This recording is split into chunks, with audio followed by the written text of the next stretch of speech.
Welcome everyone, and thanks for being with us today for what we expect to be a very exciting and insightful discussion. As we're waiting people to join us, we have prepared a quick activity.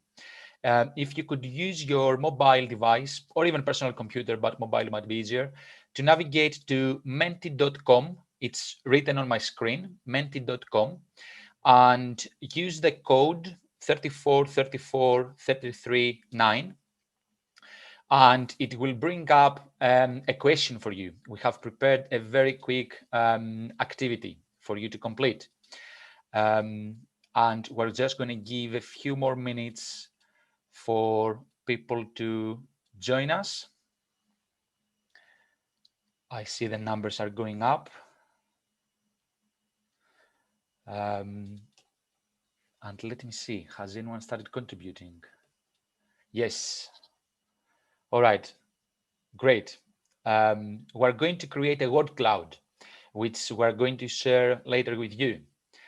And let me introduce myself, since I just explained the activity. I'm George Konstantakopoulos, part of the FutureEverything team.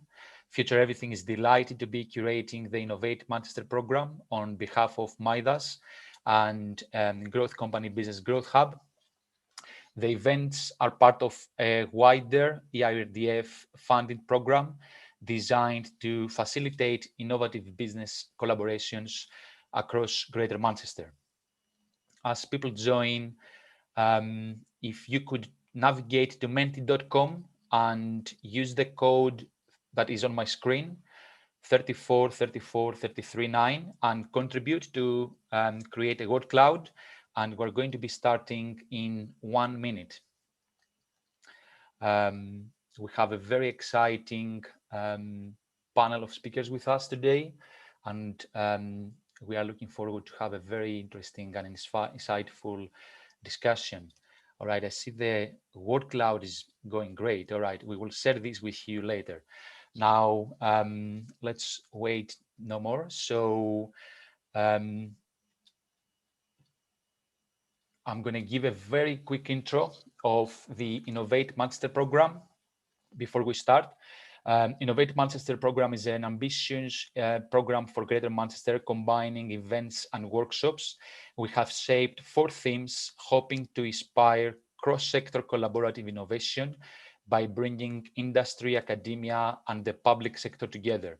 We're achieving this by raising awareness through our webinars, and in doing so, we are gathering challenges from large organizations. A key differentiator for the Innovate Manchester program is that we're not interested in simply talking about these topics. In 2 weeks, our Innovation Lab workshop, facilitated by FutureEverything team, will bring together teams to work upon specific real-life challenges. These challenges are submitted by large organizations. As we go through the webinar, you will hear more about them. Following the webinars, we enter a formation stage. During this process, we identify SMEs that can provide a solution to the challenges via an expression of interest registration process.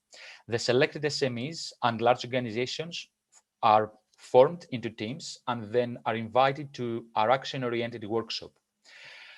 Our purpose during these workshops and a core objective for the program is to shape solutions which have the potential to become tangible partnerships by empowering action to achieve cross-sector collaboration between large organizations, SMEs, and academia. Now, you heard me talking about challenges. Just to quickly give a bit of an understanding of what that is. What do we mean? Simply put, is a problem statement, anything that may provide an opportunity to innovate towards a creative or expert solution. It can be internal, external, related to your supply chain, or anything in between. We'll have the chance to talk about this a bit more during the workshop, during the webinar. Now, it's with a great pleasure that I'm introducing our chair for the day, Vikas MBE, which is former chair of FutureEverything, an entrepreneur and philanthropist based right here in Manchester. Vikas is also visiting professor at MIT Sloan in Lisbon and an honorary professor at the Alliance Manchester Business School. Vikas, it's great to have you with us. Thank you, and thanks everyone for joining today. It's great to see so many people have joined our event today. I'm going to just give you a really quick introduction for what we've got planned for you this morning, but also in the bottom of your screen, you'll notice a Q&A box. As all of our speakers and presenters are talking today, please feel free to put your questions straight into there. And then at the end of this morning's session, we're going to have a Q&A session and I'll bring up your questions there. But the real aim of today is to actually look at what will be, the future of our cities and infrastructure. Now, it might sound a bit dull, but if you think about it, planning legislation, so when any of us want to build a new house or do any changes, or when the city wants to build something, the planning laws are really designed to make sure that ideally the public and the residents and the city and all the stakeholders have a say in what happens next and how things are shaped. Now we're at a really unique time. Technology is also coming in. So we're no longer just worried about, roads and buildings, but we're also going to be worried about how technology as this incredible new space will also shape our cities and our futures. And so today we're going to be talking about transportation, mobility, urban planning, construction, energy, and even the digital infrastructure that powers our cities. And so I'd like to start today by introducing our fantastic keynote, Professor Bamidele Adebisi. So he's a professor of intelligent infrastructure systems and the head of the Smart Infrastructure and Industry Research Group at Manchester Metropolitan University. One of his projects with SMEs won the overall prize for the best UK knowledge transfer partnership in September 2020. And he's also been part of multi-partner, multi-country projects, including the Innovate UK IoT Smart Cities project, CityVerve, the EU Horizon 2020 project on smart cities, microgrid energy management projects, and more. He's also currently working as academic lead on Nigeria's Intelligent Clean Energy Marketplace, which is a £600,000 partnership to develop sustainable energy management systems for a community in Nigeria, and that's funded by DFID. We're really privileged to have you with us today. We're excited to hear your thoughts. So without further ado, I'll hand the screen over to you.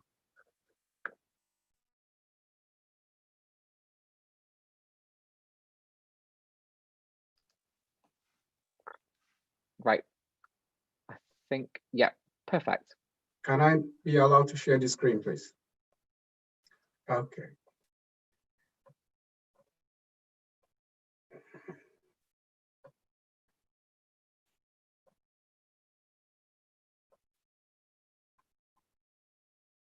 Hello, can you hear me? Great. Thank you very much, Vikas, for that great introduction.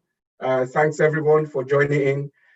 In the time that I have this morning, I'll basically be sharing with us the experience that we've kind of acquired working with our partners of various sizes, from SMEs to large companies, and using our expertise in the area of Internet of Things, artificial intelligence, energy system, making a difference in real life environment, and showing how that has impacted in our city, the region, and internationally. Like I've been introduced, I lead a smart infrastructure research group within Manchester Met, and we have three core thematic areas: smart energy systems, connectivity, data analytics, and we have a group of people looking at engineering modeling and digital twin, applying that to smart cities and Industry 4.0 and so on. We are particularly good in using our derived findings and expertise in our underpinning Industry 4.0 kind of research, working in knowledge transfer partnership, which is usually funded by Innovate UK. And over the years, actually, we've been able to work with various SMEs. As a university, we have, as of July 2020, we have about 21 of those such projects, which makes us top 5 in the UK. And as a group, we have about 16 of these in the past couple of years, which is running to a few millions. And some of them have actually brought about first to market disruptive technologies, driving growth and creating jobs. A good example is working with a company in Rochdale, not far from Manchester, known as Aquacheck. So Aquacheck manufactures standpipe, mechanical standpipe. and our skill in IoT, wireless sensors, and GPS, we kind of transferred that to them in developing the world's first smart non-mechanical standpipe water meter. So this technology is not only able to tell you how much water you've used, it also gives you information about the location, about who is using it when, and we are also upgrading this in the future to be able to tell you about the quality of water, the content of that water, and the pressure within the network, which is, information that utility companies would like to have. This has attracted a lot of positive attention to this business. Obviously, the MD is now sitting on board of a top utility company, and they've been awarded a number of contracts. On completion of this project, we were ranked outstanding, and as a result of that, we're nominated for a number of awards. One of such is this award, so we won the top Best Knowledge Transfer Partnership of the Year in September this year. Also in CityVerve, we use our knowledge in IoT, working with partners such as FutureEverything, Siemens, Manchester Science Park, to build a connected Manchester over the Manchester corridor, connecting various assets. We have just recently completed Triangulum. Triangulum is a 29 million euro project funded by the EU, which was to demonstrate, disseminate, replicate a smart city with a focus on energy, mobility, and ICT. In the course of this, again, on the same corridor, we're able to optimize a few buildings. We bought electric vehicles and rented a few. And then we had a number of e-cargo bikes, all these connected on a central controller using ICT. One of these demonstration sites for Triangulum was our Bailiff campus, which is to us now a living lab, because this is a kind of what you can call a macrocosm of a smart city. It's small, but it represents what a big city we have. You have hall of residence of about 1,000 students, and in the middle you have a building that houses the lecturers, lecture rooms, and meeting rooms, and so on and so forth. And then just next to it, you have a energy center that has large battery, it has a combined heat pump and the rest. And then we have a car park with about 18 different charging units. So all these are connected together using intelligence system, and so we can perform research such as gamification and some intelligent demand response, which would have not been impossible without this project. Actually, as a result of this intervention and the PV, the batteries and things that we install an intelligence system, that building, Brooks Building, won the Public Building Energy Project of the Year in 2018. Internationally, we actually were funded in recently by the Research Council to do what is known as peer-to-peer energy trading and sharing. This is basically Uber for energy. So you're able to share and trade energy with your neighbor. That's a £2 million given to us.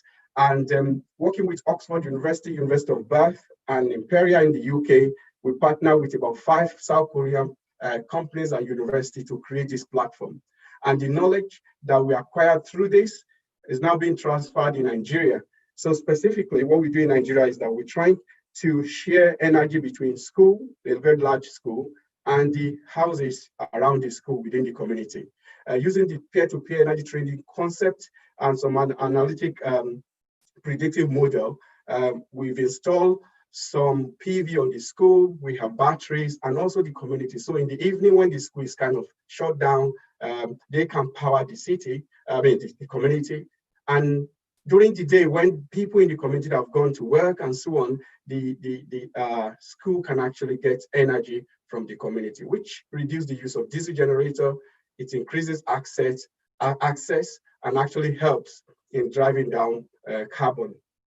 The same concept also, we are working with QBot. By the way, QBot Energy is an SME based in Manchester, which is also working in this in the second project. They led the Nigerian one, and they are leading this Energy IQ, which we are working with other partners in Canada. This is funded by BASE. We're using artificial intelligence-based energy model to build a system that reduces CO2 on SMEs and helps them with flexible energy tariff. Again, this project is ongoing. I mean, what we've learned from these projects, and that's us and our partners from this project, and many some that have not presented, is the fact that you see the well-being of the citizen, our quality of life is very important in the future infrastructure. That has to be at the center. It has to be at the very center of the design and the concept. And when that is clear, then of course you have the next layer, which is we acquire data, and this data, various data from different assets, from people, they are all connected using communication systems such as 5G. You have them on a platform, and that helps you to transform data to information. But that's not good enough. You correlate that with several other data so that your information become knowledge. But knowledge itself is not good enough. That knowledge is actually to help decision making so that you can optimize and control, and that's where you have wisdom. I see this, when you have all this in charge, then it helps you in informing decision makers. They are informed decision makers, not just people who are making decisions because it's something good for us, but because they have the right information. And that will help us in good health, in sustainable environment, and all the good things that we want. But I want to emphasize here that really at the heart of this, again, are the people. That really is not just about engaging people, it is about creating partnership with the people. We want people who are proactive. They're not just actively participating, but they are proactive. That we don't call the people users anymore. They're actually designers, because right from the conceptual level, they are part of the design. So they are part of the design and not just the users. And the whole decision is democratized, and the public is part of what do we install, where do we install it, how, for whom, and for what reasons, and all this. And of course, this will lead to good governance, I believe, sustainable environment, strong economy, improve outcome, well-being, and quality of life, which is what we all want. I think a good example of where this has been used, I believe it could be a lot better in the future, but it's been used. It's the recent report that came out recently, the Net Zero Decarbonization Report by the Net Zero All-Party Parliamentary Group. I mean, this report, I'll just summarize, it's basically saying the clock is ticking. You know, it's 2050, 30 years look like far away, but whatever we do in the next 5 to 10 years is going to make a huge difference. And by the way, this is already legally binding to everyone, something we have to do. And it has to be cross-party discussion. It has to involve people. We need to be thinking about circular economy. It's not just about designing, but can we recycle? Can we disassembly? Can we reuse? And also, we need just transition that incorporate everybody within the spectrum of the economy. The vulnerable, everybody within the economy need to be brought to the platform. And then on the other hand, that this is not just a competition between strong economy and good climate, that both of them are needed, both are required. That actually the benefit that we've derived from the pandemic COVID-19 actually can be capitalized on. We can turn COVID-19 as a springboard for stronger economy and for good climate, from the benefits of the behavioral change as a result of COVID, from walking and cycling, can actually be worked on, and obviously all this to create jobs. What does that mean to us, those in the Northwest, Manchester, in the next 10 years? Well, for example, there's going to be about 2.8 million low heating homes in the next few years. There will be about 60,000 electric vehicle charging. Building standard will be improved, will be changed to incentivize net zero. Ambitious hydrogen strategy, both for transport and for heating and cooking domestic. And that will include both blue hydrogen, green hydrogen, and all that. And then carbon capture will be at the center of this. This will be commercialized. And then the lots of investment, the number of jobs. And by the way, the jobs, the report says, it could be about 260,000 in the next few years. It actually mentioned that some of this will be, if not most, will be in the Northwest. We've also seen how this has been covered in the recent 10-point plan for a green industrial revolution by the Prime Minister only last week, covering the same thing that I've mentioned earlier. As I round up, as a university, we are working with our partner really in the area of research, because we think in getting people involved, every partner involved in this is crucial in decision making. Therefore, we are looking at smart city digital twin, a real-time model that will incorporate the city, factories, people within it, particularly the whole idea of hydrogen all connected together because we have a Manchester Fuel Cell Innovation Center within the university. We'll be working with our partner to create this model, which we take data from the real life environment to optimize this so that we can make decisions that would be impossible to be tested in real life environment. Finally, I just want to say, the future of our city in terms of smartness will be measured by the inputs it gets from the people. It's going to be how much the well-being and the quality of life of the people have been taken into account in designing and development of this smart city. To mention that this question has been asked a number of times that, smart city, when are we ever going to get there? When are we ever going to say Manchester is smart? Well, I think smart city is a concept, it's a journey. It's something that incorporates human expectation, the challenges in the society, because all this will involve our cities, will also involve. So maybe it's a journey that may never have a destination. So thank you for listening. Professor, no, thank you so much for that. And I really love how you injected that piece at the end around our humanity and how that relates to smart cities. Even if we look at we've had some amazing engagement on our Menti word cloud so far, and the words that are appearing most and people are using the most are exactly those. They're human words. It's about future, about green space, about people and transport. And this is what makes a city. A city is not something apart from us, it is us. And I really thank you for your presentation. And with that, again, I would once again encourage you to put questions into the Q&A box as you wish, and we'll come to those in the Q&A, and I'm sure we'll have a great conversation in that session in that part of today's session too.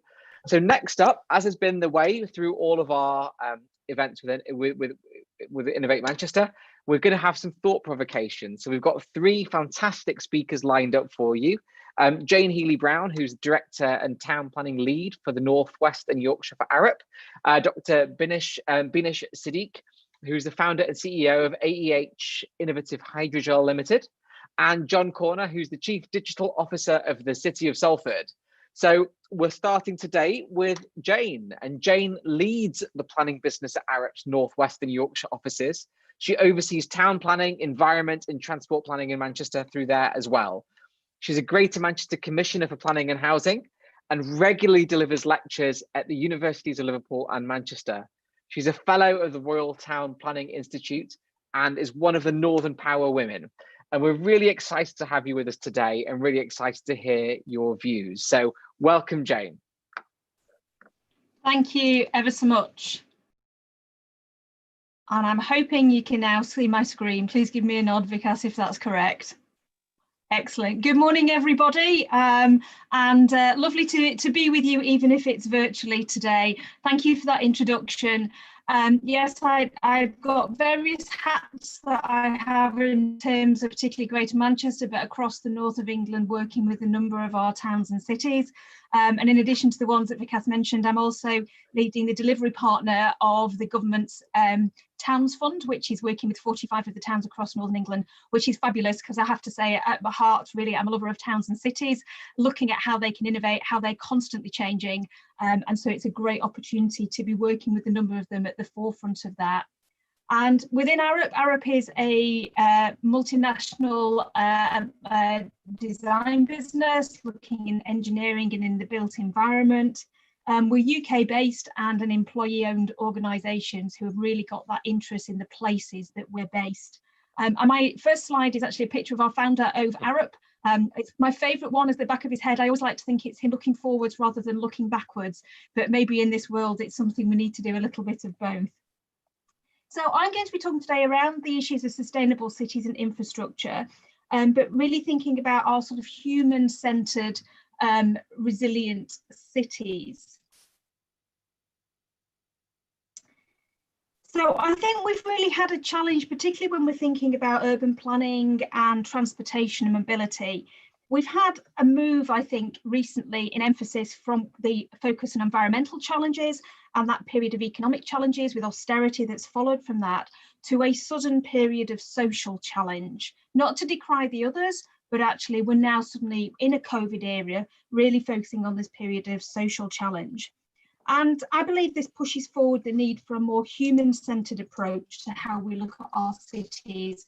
And interesting, what's already coming out, the word cloud seems to be reflecting some of that. So I'll be interested to see how that progresses. And in order to respond to this range of shocks that cities have to deal with, that city resilience needs to build in a broader response, and one that allows the human-centred side to come to the fore more often than perhaps it has done. But with the current era and what we're facing, there are a number of opportunities. And with that, particularly, there's an opportunity to experiment. And I think we've seen more experimentation in our towns and cities in the last few months than we've had previously. So, for example, temporary infrastructure around COVID testing centres, pop-up cycle lanes, let alone all the things that have gone from the change from office-based to home-based working. But as we look at a human-centred resilience approach, we need to look at what I think of as both the big stuff and the small stuff on infrastructure in a more balanced way. By the big stuff, I'm talking about major investments such as railways, but the small stuff, it's more of the community scale and perhaps the things that we feel as more human-centred. And as a huge part of this is about movement and how people move around cities. It's something that's been changing for quite some time, but this year has shown an increase in emphasis on the importance of that. And that's something that I would like to reflect on now. So as we think about human-centred movement around our towns and cities and how we can perhaps take advantage of this current period. So we've been doing a lot of work internationally and a really interesting work with Milan, and talking with Demetrio Scopoliti, who's the Director of Urban Planning in Milan. He explains that for decades, Milan, has, like many cities, has based its mobility strategy around traditional modes of public transport, building and expanding the metro lines, finding more ways of getting people into the city centre. And to quote him, he says, "We'd been conscious of the need for more walking and cycling, had introduced a congestion charge, but the approach was incremental. Yet after a few weeks of lockdown and empty streets, suddenly we have made progress on new bike lanes, nurtured parklets, which are parking bays used to expand restaurants or create mini parks, and all of it done almost overnight." And I think Milan isn't the only place to have responded at speed. We've been working with leaders in many of our global cities, in the US, in Europe, including in the UK. And there have been huge changes. Cardiff has been one in the UK that's really embraced this. Liverpool has been doing quite a lot around street closures, parklets. And we've been supporting Manchester City Council in looking at ways to improve pedestrian movements, particularly between the stations into the rest of the city centre. And the images you can see on screen are just one of the examples of where we've looked at how quite small scale interventions can really change how space is used in our cities and how it changes how people move around. But I'd say it's the speed of change and the chance to experiment that has been the difference in the last few months. But delivering change and maintaining these sorts of human-centred movement changes do have challenges. If we want to build on the advances that we've been able to make, I would advocate that there's a public relations exercise we need to undertake. We know, for example, that women and young people in particular are increasingly the ones that are switching to cycling and walking. We also know that travelling by bike and e-scooter can often be faster than by car or taxi for short trips. But do people necessarily understand the benefits? Are we really talking around benefits around not just speed of movement, but congestion, air quality, cost, carbon saving? But of course, any changes in how people move around will meet with resistance, and we have to understand that and not ignore it. You have to be ready for that resistance. And we have to be prepared to engage in that debate and recognise some people may be disadvantaged. So what are the future challenges? What is needed to keep transport and movement in our cities people-centred rather than private car dominated? The debate up until recently has very much been focused on a lot of the physical infrastructure, and we've made good progress there, but it is still evolving, and it does remain a challenge. But what I would suggest is what we need to be thinking increasingly about is that public relations piece. What is that behavioural change that we need to think about? And what, in terms of resulting in behavioural change, is needed, particularly around the role for digital technology to actually help that behavioural change? How can it help in nudge theory type approaches to behaviour? So, in conclusion, I would say we need to continue on the journey around the physical infrastructure, but we need to balance the big stuff infrastructure with the more human-centred infrastructure. But in order to deliver that, we need to understand how we can make better use of our digital technology, particularly to help us on that journey of embedding it through behavioural change. Thank you. Great, thank you very much, Jane. And it's it's inspiring to see the approach that you're taking as well to the future of all of our cities. And as we know, entrepreneurs and entrepreneurial businesses are very much at the centre of this revolution. And so our next thought provocation comes from Dr. Binish Siddique, who's the CEO of AEH Innovative Hydrogel. So she worked as an R&D chemist at Hydrogel Healthcare, developed a whole host of new materials for industry applications there. She was awarded a PhD in materials from the University of Manchester in 2019, and also worked as a postdoc at the University of Birmingham. She's currently working full-time as the CEO of this innovative business, and she's really an exceptional and ambitious scientist, and she's won over £1 million of Innovate UK funding for her work, which is absolutely incredible. So next up today, Dr. Siddique. Good morning, everyone. Thanks, Dr. Vikas, for your introduction. So if you just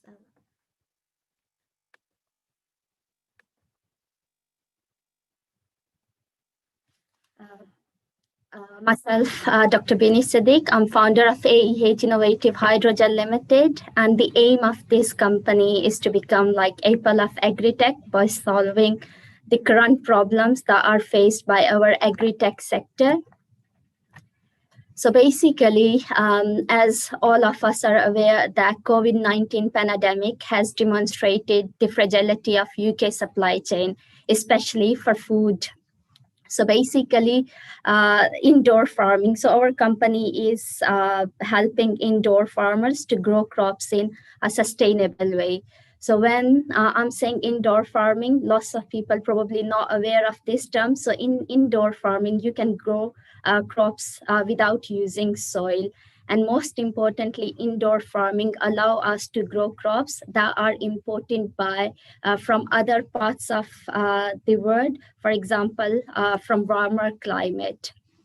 However, the issues with indoor farming is operational costs. So currently, for example, 1 pound of latest grain cost around £3, but our aim is, so our company is basically trying to reduce the operational cost to make sure that indoor farming is approachable for everyone.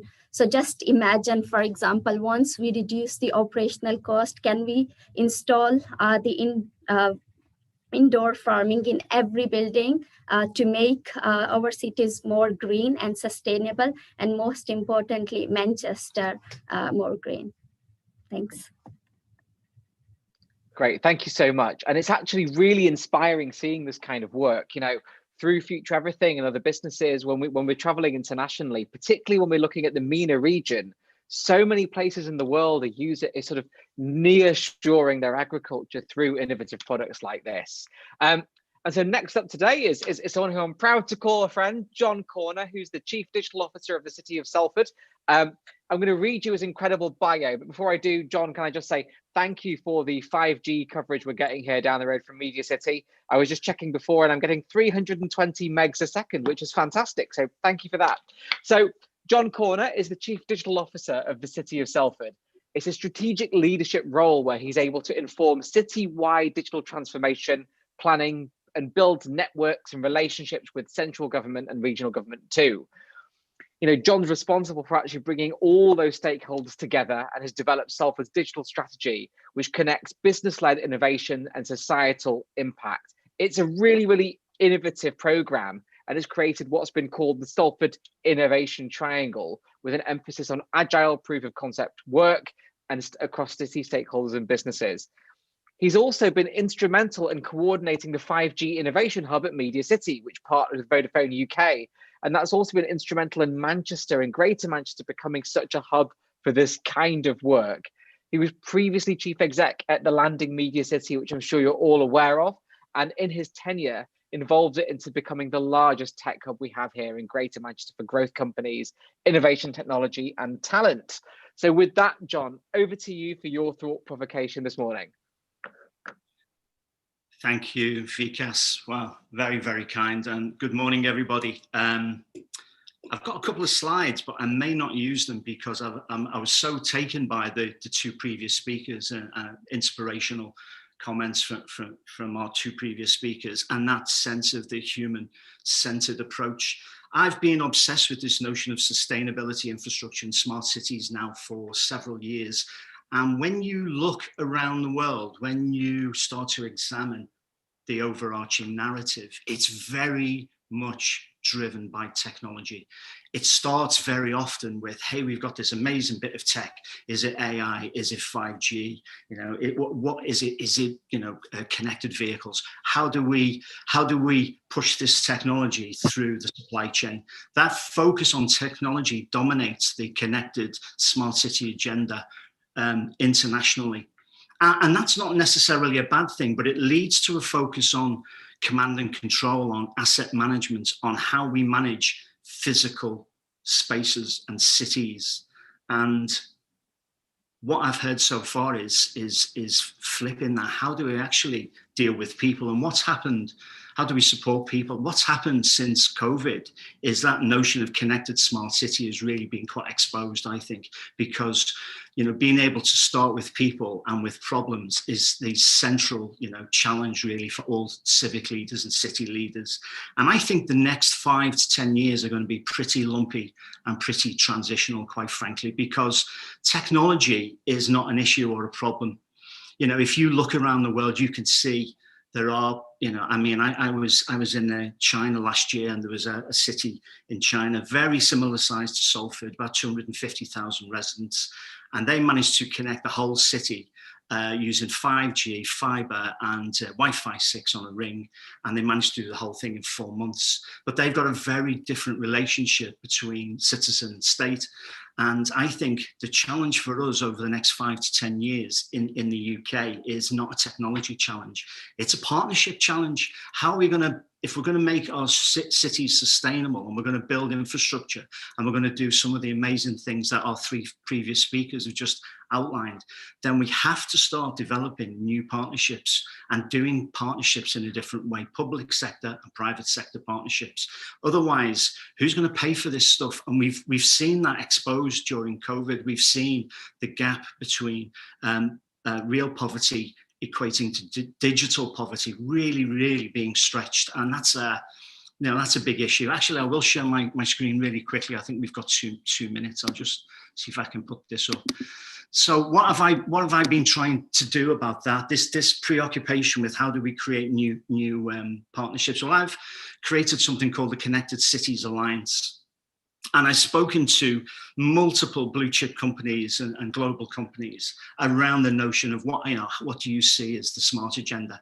And these 4 particular companies, Barclays, Siemens, Vodafone, CGI, shared the same human-centric approach, citizen-centric approach that I was thinking about. How do we start with use cases? How do we start with citizen-driven use cases and issues on the ground? And how do we work with those particular problems and with public leaders and stakeholders and SMEs to actually drive solutions? So this Connected Cities Alliance is not live, it's real, it's curated by Digital Salford. It's active in Manchester. We're working on environment cases, we're working on health cases, we're working on skills use cases. But all of these use cases have been driven by real world scenarios, real people and real actualities. And something nobody's mentioned so far is data. You know, that's going to be the real problem for us over the next 5 to 10 years. If we're going to build new partnerships public-private partnerships to drive sustainability, to drive infrastructure in our cities. We have to find new and innovative ways of sharing data. So this Connected Cities Alliance is really trying to do two things. It is focusing on use cases, citizen-driven use cases for smart city enablement. But also in parallel to that, it's moving people into the space of what are those new partnerships? What are those new forms of public-private collaboration? And you can see that these large companies then create they create an ecosystem of SMEs, students, community foundations, civic leaders, actually coming together, trying to solve a problem. It's almost identical, analogous to what FutureEverything are doing in their design-led cases. How do you actually start with the problem and work your way towards a solution using that international outward facing? What are the best examples in the world that we can draw from? And these are some of the capabilities that we're actually focused on. And net zero and aging society are two of the big ones we're working on at the moment. And infrastructure and data are the two key issues really for the future business cases in the public-private space. We need to start thinking of our city assets, our physical assets, our street furniture, our buildings, everything as part of a network. And we need to start thinking about how we share and not hold on to data, not silo data, but how we share data in new ways that actually benefit society. I'll stop there. Brilliant, thanks, John. And it is actually really fascinating to see, just how much of a global leader Salford's becoming. And I think one of the most interesting and actually I think best parts of your approach has been to go around the world and see who's doing this really well internationally, because sometimes we forget that around the world, in Asia, in the MENA region, we've got brand new cities being built who are skipping past the industrial revolution straight into the digital revolution. So we're having digital first cities who are doing this really well that we can learn from, and they can also learn from us. So with that, I'd like to come into our panel discussion. And this is where I know we've had some great questions already in the Q&A box, so please feel free to put more questions in there as we go along, and I'll come to them. But before we get to the audience questions, as part of this program, we have a number of challenge partners, and one of our first challenge partners is Manchester City Football Club, which obviously will get a cheer from some and a boo from others. Now, after switching to reusables, for example, in their case, drinking cups, they found a brand new challenge came, which is, okay, now we have all these wonderful reusables. We have to find central facilities to clean and disinfect them. And it sort of really brings out this interesting question, which is, by moving towards sustainability in the first instance, it's bringing out new questions around infrastructure that we may need, that we may not have necessarily thought of.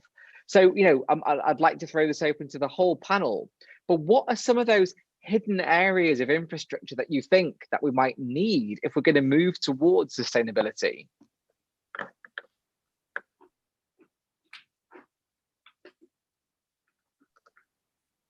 Professor, I think you went green there. I didn't get the question. Well, what's the? Yeah, so the question is, so obviously as we're moving towards more sustainability, so we use the example of Manchester City where they're moving towards sustainable drinking cups, for example. And in that case, they're having to develop a whole new infrastructure now to manage disinfection and so forth. And it does show us that as much as we have some of these visible aspects of sustainability, there's a whole infrastructure piece behind that we're going to need. So what are the kind of things that we might need to be investing in infrastructure-wise to move towards a sustainable future? Yeah, thanks. I think, when, I know this may be a bit controversial, but actually maybe looking at us as infrastructure may help.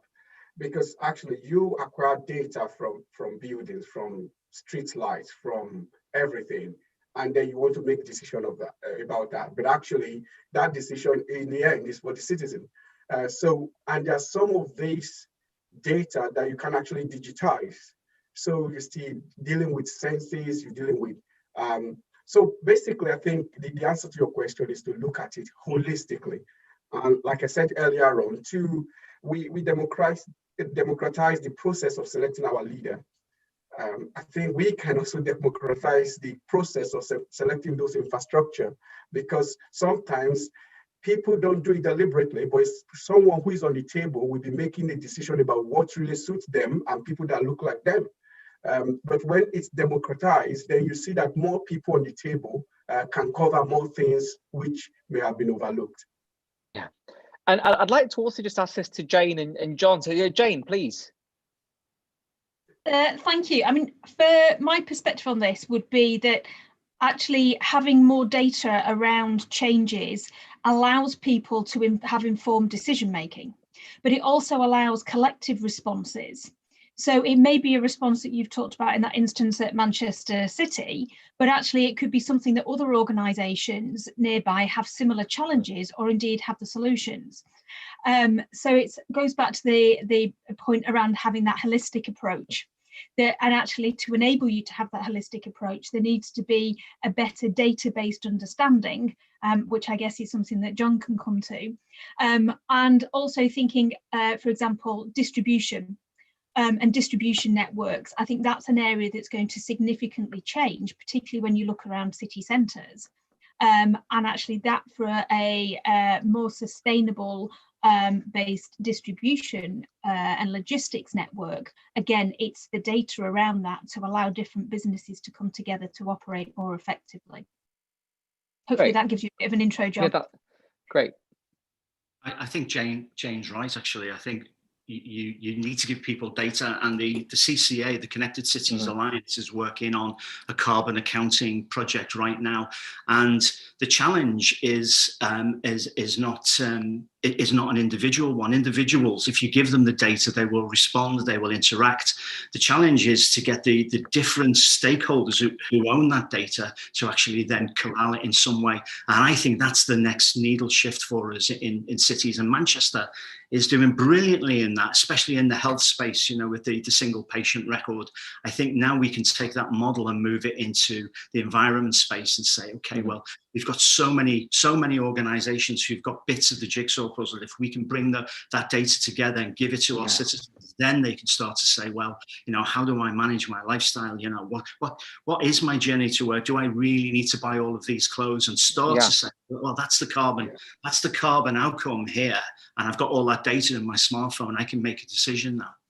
Yeah, great. And Dr. Sadiq, I'd like to also come to you on this, because one of the really interesting parts of infrastructure is so much of the infrastructure that's critical for us is actually hidden. So I'll give you an example from our world. You know, one of our investments is one of the largest linen suppliers. Sounds like an odd small industry, but you know, we supply about a third of all the NHS supply chain through there. So you know, these are really big hidden industries, and agriculture and the agricultural supply chain is really important here. And so, Dr. Sadiq, you know, with the work that you're doing, do you think we're going to need new infrastructure for our cities with regards to our food supply chain, particularly if we're moving towards technologies such as hydrogels and and different types of agricultural culturing? Give it a second. Basically, yes, new infrastructure we needed, but then probably this is not related to this question, but there are lots of hidden opportunities for food supply and everything. So there are lots of abandoned buildings, for example, in Manchester City. So when for example, when I came to Manchester, I saw there were lots of buildings that were not used for anything. So we can use, this infrastructure to build like okay, so we can use those buildings to install like vertical farms or anything like that, and then we can use we can supply foods from those farms to like other cities or to like in Manchester. And in terms of like we also need to think like we need to invest in a new, for example, we are building up like lots of buildings, but we don't consider like whether these buildings have like about carbon footprints and everything. So if in every building we have some sort of like structure for vertical farms or anything, then it will contribute towards sustainability, and then it also make us like less reliant on food supply. And then obviously, for example, for hydrogel, the one we are developing, so our overall aim is like to have manufacturing facility to supply this hydrogel to grow like crops in not only in UK but all around the world, to create jobs and everything. So this is something, I mean, we can do. Yeah, no, thanks. And it is interesting because when you think about the fact that around 30% or so of all of the food grown is wasted in supply chain, you know, this could be an incredible way of making society more sustainable. I'd like to come, we've had a lot of questions through from the audience, and I'd like to come to those. So the first question is from Steve Connor, and you know, feel free, panelists, whoever wishes to take this. So Steve's question: Manchester has a Paris-compliant, science-based target to get to net zero carbon emissions by 2038, requiring a 15% reduction that we're currently failing to hit. What are the 2 or 3 radical innovations in infrastructure that we need to get Greater Manchester back on target? Great question, Steve. And whoever wishes to take that, please feel free to come in. I can make a quick comment on that. I think it's a great question, actually. And I was talking to colleagues in GM about this recently. You know, if magically all the traffic in Manchester disappeared overnight and our air could suddenly become clean, we'd still have a real problem with our legacy housing stock. And so it's domestic buildings where we've got some real issues. And to hit that net zero target, we need new forms of policy and planning that starts to take infrastructure, IoT and connected devices into our homes, into our working with our housing associations to be able to manage heating, to be able to manage damp, to be able to help people to actually manage energy in new ways. I think that's an emerging conversation in Manchester, and we're pushing ahead on that agenda. I think that's a big challenge, not just for Manchester, but for all cities in the UK. Jane, I saw you had your hand up there as well. Yeah, John pretty much picked on the 2 areas I was going to, so I'll just do a small expansion on that. Looking at transport, looking at housing. My nervousness is, although I've talked about the opportunities we have in terms of changing our movement, is that in the COVID era, we'll have potentially a period where we have an increase in private transport because of a fear of using public transport. And that's something we have to be very, very mindful of. But I think longer term, the housing is our biggest challenge. We know that going forward, the vast majority of the homes people live in will be the existing homes, the existing buildings, and therefore it's not a new technology for new building solution, it's a retrofitting solution that we need. The government programmes and grant schemes around this really haven't hit the mark because they don't have sufficient return investment periods for that to stack up for households to make that decision. But as John mentioned, housing associations are a huge opportunity to start developing the technologies in this area, because they have that longer term investment in their properties. They get a different value back from it than private and individual householders have. And so that to me is the opportunity for experiments and to start to make the step change, but it has to then be something that can be rolled out across our housing stock. Right. And the next question I'd like to come to, and perhaps it's one, Professor Adebisi, for you and for Dr. Sadiq, which is, and again, look, please, all panelists, feel free to chip in on this one as well if you wish, which is, so it's a question from Iram Kapan, and Iram asks, is it required to have a sustainable economy at the outset for us to move towards sustainable cities?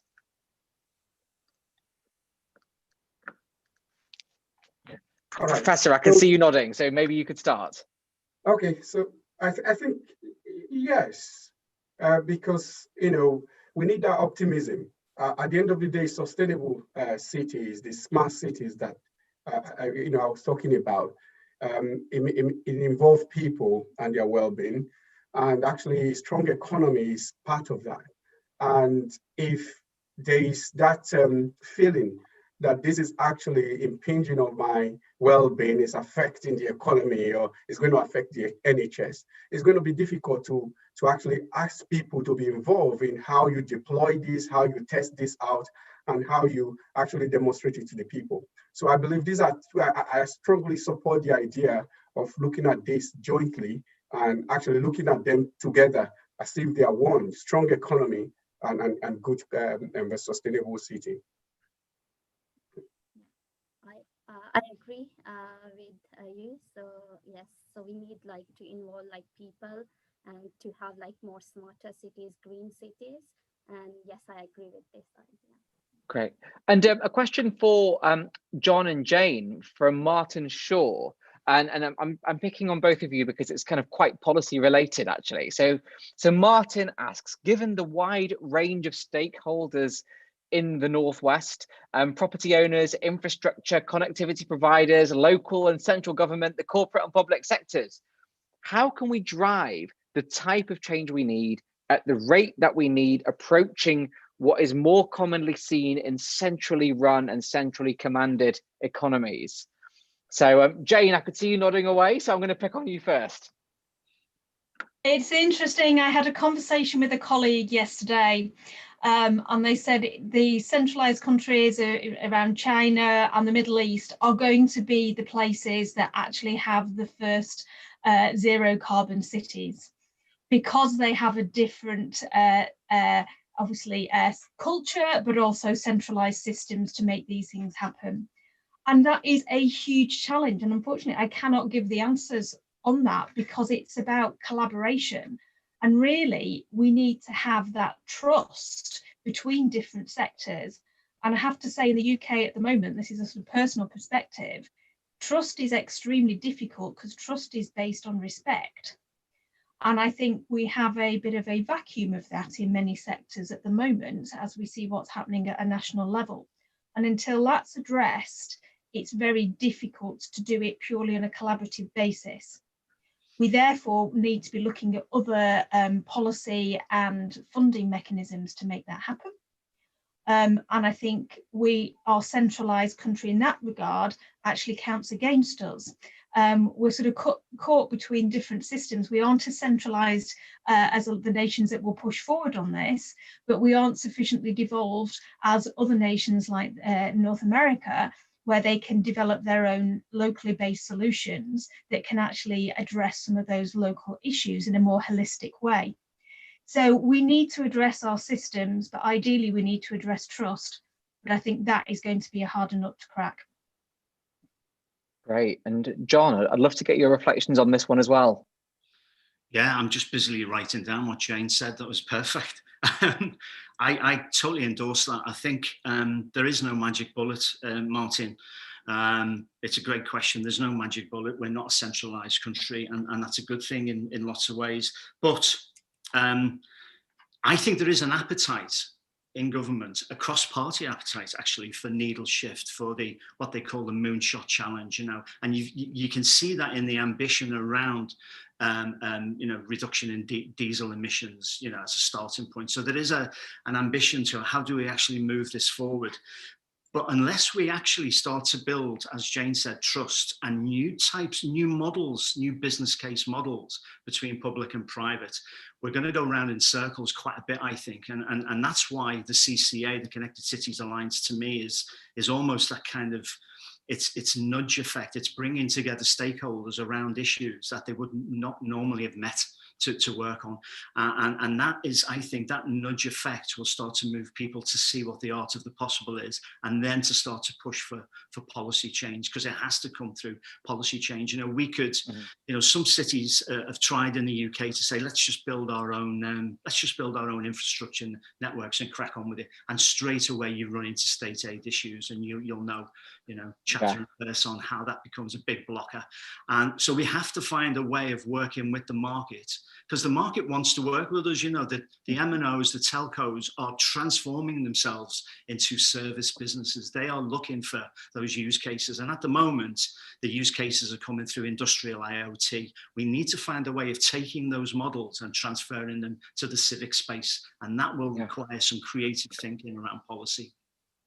Wow, and Professor, if I can just extend this question and come to some of your work as well, because, you know, from what we've heard already, you know, a lot of this technology is going to become deeply embedded into all aspects of our lives as citizens in our towns and cities.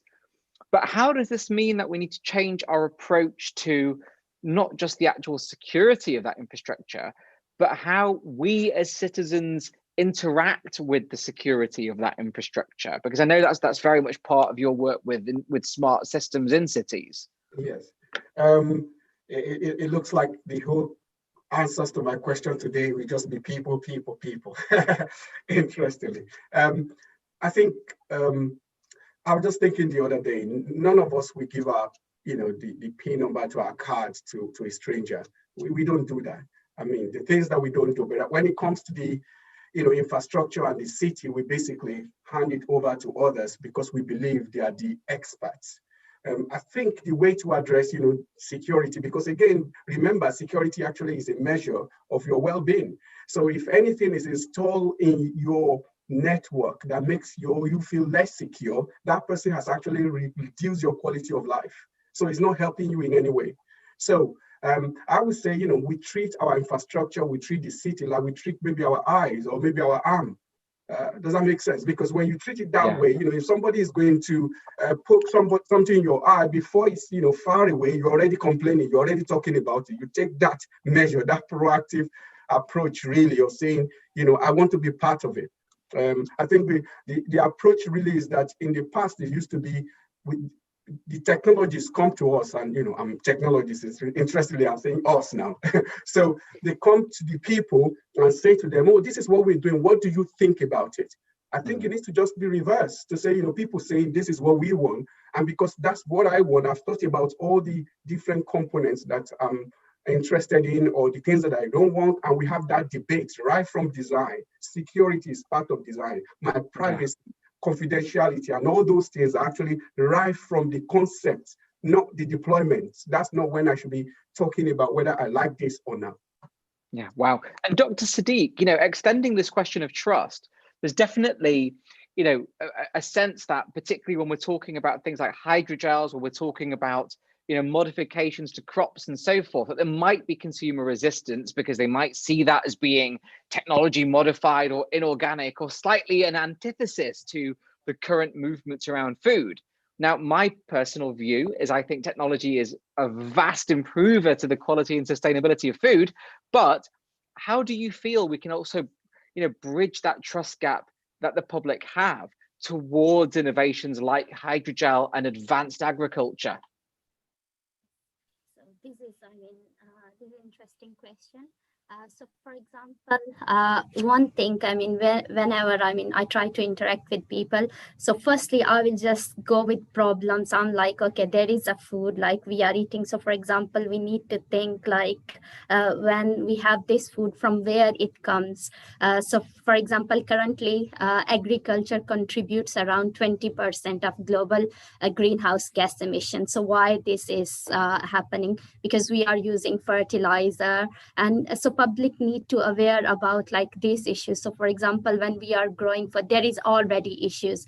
So we are using nitrogen fertilizer, lots of, and then they are just causing carbon dioxide emission, nitrogen emission. So these are the current issues. So with our technology, when we approach them, so we are saying to them, look, this is the new innovation, but it will reduce, like it will, basically it will reduce the greenhouse gases emission because it's based on like more the technology is based on more sustainable material. So with hydrogel, to be honest with you, the one we are using is based on more like food grade material, mostly based on sustainable thing. So this is something we are trying to say benefits that are more than the like if you grow by using like advanced technology, then there are more benefits and it will help like future generation. But the current way, like the way we are producing foods or anything, then it's just like, yes, apparently it seems like it's really sustainable, but then you need to discuss about the issues, and then they will be more happy to adopt new technologies if they know the benefits are higher than the current approaches. Great, thank you. And I'm going to come to another audience question actually, and if you would allow, if the audience member would allow me to paraphrase a little bit. So Jonathan Abra, who also notes thanks for the presentations. He's raised a question about water, sewage, and drainage, which are often neglected as part of this discussion. And he was asking specifically about what areas of research are happening here. But I think this is an important one to raise because water, sewage, drainage, they're not kind of sexy parts of this future cities discussion. But as our cities are growing, this is an inevitable consequence. And I'd love to just ask all of you as panelists to get your thoughts on this, whether it's around the infrastructure that we need to be building, or indeed how technology can help us better manage our water, sewage, and drainage, because without that being right, our cities will not function. So can I start? Please. All right. So I think for us, the work that we've done with Aquacheck in Rochdale is based on a standpipe, which is taking water from hydrants, underground water, and so on. And actually, the more we went into the research, the more we see that actually with one technology, when you fine tune it, you could do a lot more. Like I talked about the pressure of the network, water leakage, for example, it costs utility companies a lot of money. And how do we measure that? How do we monitor that? I think with the advancement in IIoT, which industrial Internet of Things, you are able to actually have more information about different aspects of the network. So I think what has been applied to just water, it can be applied to sewage, where I believe even during the pandemic, in the first lockdown, there were research even being carried out that's linking the COVID-19 with the sewage one way or the other. And you can see how the more data you can actually acquire, the more you are able to make an informed judgment. So I believe it's no brainer really applying the IoT, artificial intelligence, and into this area. And I have a colleague at the University in Computing that actually looked at this in the past in terms of applying artificial intelligence to sewage and water network. Great. Jane. Thank you. As a planner, I can get very excitable about these issues, as planners often do, about the unsexy aspects of our cities. But I think what we're finding is there are increasingly developers who are understanding the need right up front to think about these parts of our infrastructure as they're planning their sites. It's not consistent across the piece. I'm thinking of two examples I have at the moment. One where the drainage strategy is actually the framework upon which everything else is built, whereas I have another one where it needs to be doing that, but it's like getting blood out of a stone, quite frankly, trying to get the developers to realise that actually they need to consider that before any other design features because of the nature of the site.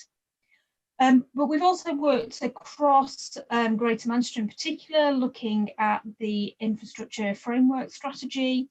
I'm working with a lot of the infrastructure providers. And I think the infrastructure providers are moving into a new place in that they are starting to better understand what the development industry needs and what the public sector needs, so that they can be better planning and better collaboration as development comes together. But one of the challenges there goes back to a challenge that we've been talking about already this morning, but is around having data and having around shared data, so that we can actually have that understanding of what those sorts of physical infrastructure needs are now and projected into the future as well. Great. I'm not sure if any of our other panelists want to come in on this one, and if not, I'll move to our next audience question. I'll make a quick comment, Please. Just a quickie. water's an interesting one. One thing I've noticed over the last few years is the utilities companies are more open to innovation and working with SMEs and running their own accelerator programs. And I think that's a really interesting direction of travel. So that openness to new ideas and new tech and working with emerging companies, I think, is positive. And there's some great examples we could talk about. There is also a connection between water usage and health, and there's some fantastic work going on in Salford and Manchester around, looking at water meter data and then overlaying that on vulnerability. If people are not using water, then there's something wrong going on and that's really simple sharing of data. Mrs. Jones in number 11 has not flushed the toilet for 2 days and has not boiled a kettle. There's no water being used, so let's get in there and help. So that those sharings of data around from utilities and health is quite interesting. So I just wanted to make those 2 quick points.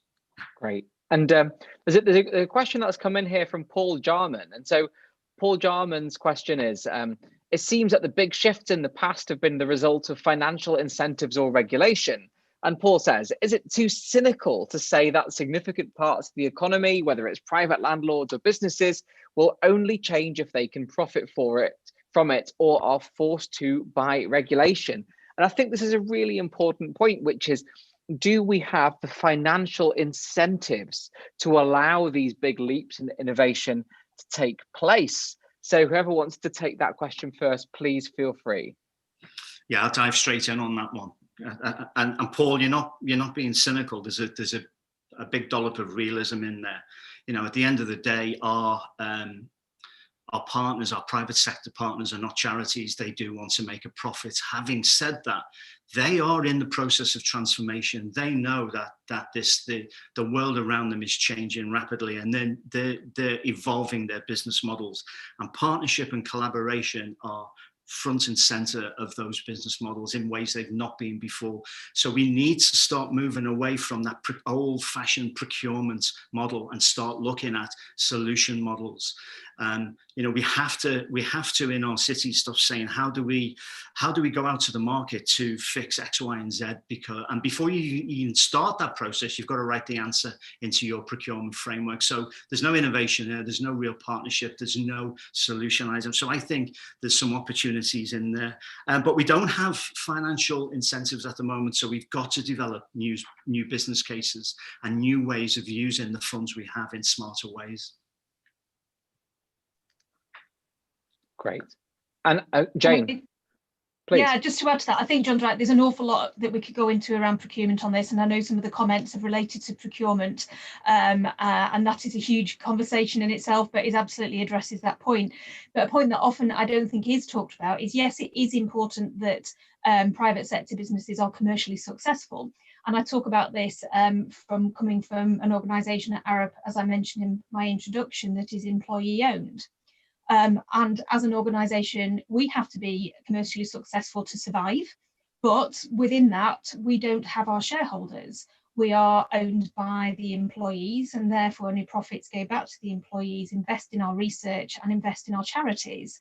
Now, we're starting to see that choice and that philosophy is really helping us in terms of our recruitment and retention. And I know a lot of companies are starting to move in that direction, but it is by far the minority. If we can perhaps start more of a conversation around some of those employee benefits and career benefits for people, particularly as we see a millennial generation that is perhaps more interested and embedded in that way of thinking, that may be a bottom-up approach to addressing some of those issues. And I think I'd like to just bring in Dr. Sadiq on this, because, as the CEO of an entrepreneurial business, do you, as the leader of an entrepreneurial business, feel that you have sufficient incentive to do this and to innovate? Do you feel as if the opportunity is there where you could scale because of the incentives that are in place? Yeah, thanks. I think as a CEO, there are lots of challenges I have faced in that things. There are less incentives and everything. If you want to do something, if you want to innovate, so there are lots of challenges behind. But Fortunately, overall, I mean, if I say like there are lots of, for example, Innovate UK, they are the one like they are investing, they are like providing you financial things so that you can innovate. But overall, I mean, I feel like there are still lots of challenges in this regard. Yeah. And actually, I think this is one area where transnational and cross-government and cross-nation collaboration is really important. I mean, to give you one practical example, one of the most effective incentives that the world could apply relatively straightforwardly would be good universal carbon pricing and allowing carbon to be traded more effectively globally as a way of stimulating renewable energy. That's just one of thousands of examples. I'm conscious of time as well, because George has asked me to make sure I hand over to him by 10:50, and I don't want to get beaten up virtually. So I'm going to do a bit of a roundup question for the panel, and I'd love you to all give your reflections, which is obviously, on the call today, we've got people from academia, from business, from all sorts of sectors. But, if you were able to have, whether it's a policy wand or an innovation wand, what are the one or two most important changes that you think we need to make right now, or one of the one or two most important steps that you think we need to make right now towards building more sustainable cities and futures? So whoever wants to come in first, please do. I'll dive in, Vikas. Never shy of talking about the things that I'm passionate about. If you look at what's going on in industry, if you were leading a blue chip company, you would now be thinking about your operating model. You would be looking at software-defined networks. You would be looking at how you can slice networks, how you can build your own national or international network to actually streamline your business, drive product efficiencies, and connect all of your employees. And that conversation is going on right now across most of leading organizations around the world. So the one thing I'd like to do is to look at those technologies, that network slicing opportunity, that ability to software define a network, and say, how do we apply that to distributed health? How do we apply the exact same industrial thinking to actually supporting vulnerable people? And how do we build homework hubs for our distributed schools? How do we connect families to be able to actually be skilled for the future? And using those industrial techniques and applying them in a social impact setting, to me, that would be the big change that I would love to see over the next 5-7 years. Thank you. And perhaps, Professor, we'll come to you. I'll work my way around the screen as you appear on it. Right. From research perspective, I'll say to my academic colleagues that over the years, we've done a lot of researches in the lab. Well, the future is maybe not so much in the lab, it's in the city. We're talking about smart infrastructure and the city here. So we need to move the lab actually to the city, where we engage with people, we engage with the citizens, and actually know what they need, what we need for the future, and work together. What I'm saying here is that it's no longer going to be a smart IoT person or somebody who is working in the area of AI. Is multidisciplinary, people from psychology working with economists, working with technologists, and everyone coming together actually, because it involves all aspects of our life. So it's multidisciplinary challenges. So the approach needs to be multidisciplinary. Great. So and then next up on, like to take. Thank you. And next up on my screen is Jane, and then Dr. Sadiq. I'm going to put two suggestions forward, one perhaps higher level, and then a second, which I apologise, and it may in some ways sound a little flippant, but hopefully will be somewhat serious. So the first one is, I think, going back to my presentation earlier, is trying to shift that public sector culture to be one which is more around experimenting and trialling and doing things, as we've seen in recent months, on a temporary basis, being prepared to fail, but being prepared to experiment. And that experiment, whilst engaging with communities, is the opportunity to increase the pace of change. My second more practical one is shoes. And going back to what I said about trying to encourage people walking and cycling more, we have a real issue about the design of workplace shoes. Oh, they are not yeah. designed to encourage those behaviours. We've talked about behavioural change, we've talked about big investments in infrastructure, but actually, particularly for women, but I think for men as well, that could be a fundamental change. And I cannot believe I've concluded what I'm saying by talking about shoes. I'm going to have to get onto my factories immediately on that front. And Dr. Sadiq. So from my side, there are also two suggestions. One is about like our attitudes towards innovation. So for example, in UK, what I have noticed, like we need to change, if there is any innovation that has ability to change the world, there need to be do investment. So from, for example, in USA, so why there is a Silicon Valley, there are lots of investment that is going on. But here in UK, you have really good innovation. There is a small SME, they want to change world, but investment from government, yes, there is a lot of investment from governments, but still there is more investment needed if you want to innovate, if you want to make if you want to make cities smarter and greener. So I will say basically we need to take risk about like innovation. And secondly, as a public, we need to think like about everything. So what we are consuming, for example, I think earlier someone already discussed. So when we are buying something, is it in sustainable way? So that produced in sustainable way, and same for like food, how distance that food travel from other countries. So is it like, does this contribute towards greenhouse gases emission? So in general, overall, like public, we also need to change like our behavior towards like what we are using, especially for foods. And Thank you. And before I hand back to George, if I can just take a moment just to thank all of the panel. It's been absolutely inspiring hearing you and hearing your answers to the audience questions today, and also just just really practical things that I think we as a society can do to move forward, and how lucky we are that Greater Manchester and the cities that make up the Greater Manchester and Northern region are pioneering the way with this. So thank you to our panel today. And with that, I will hand back to George.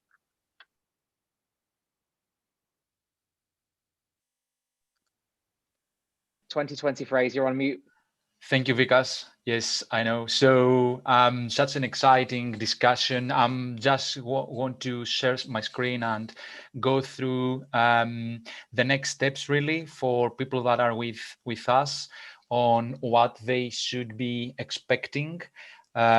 So as discussed in my intro, we have an innovation lab workshop that is upcoming that is going to take place on the 8th and 9th of December. It's pretty much in almost 2 weeks, between 9:30 and 12. That would normally be a full day workshop, but due to circumstances, we need to do that over a virtual delivery. So we are inviting large organizations to share their challenges. You can email info@midas.org.uk by Monday, 30th of November, and share your challenge. We are actually going to be looking for SMEs to express an interest, as I previously mentioned, on these challenges. And you need to be checking your emails today. We already have on board some challenges like the Manchester City Football Club. And you are going to be receiving an update to register your interest today. And we are going to invite you by Wednesday, 2nd of November to, that's when actually the registration is going to close. And we're going to update SMEs as the teams are formed. So all this process is taking place in the background. The moment that a team is formed, we're letting you know, but you will hear back from us no later than Friday, 4th of December. Now, for each SME that is going to be eligible, as I said, the Business Growth Hub, Growth Company, and MIDAS are on board. Specifically the Business Growth Hub, which is supporting SMEs. For each eligible SME, there will be an advisor allocated to them to guide them through the process. All this support is fully funded in order to help them develop and progress these innovation opportunities.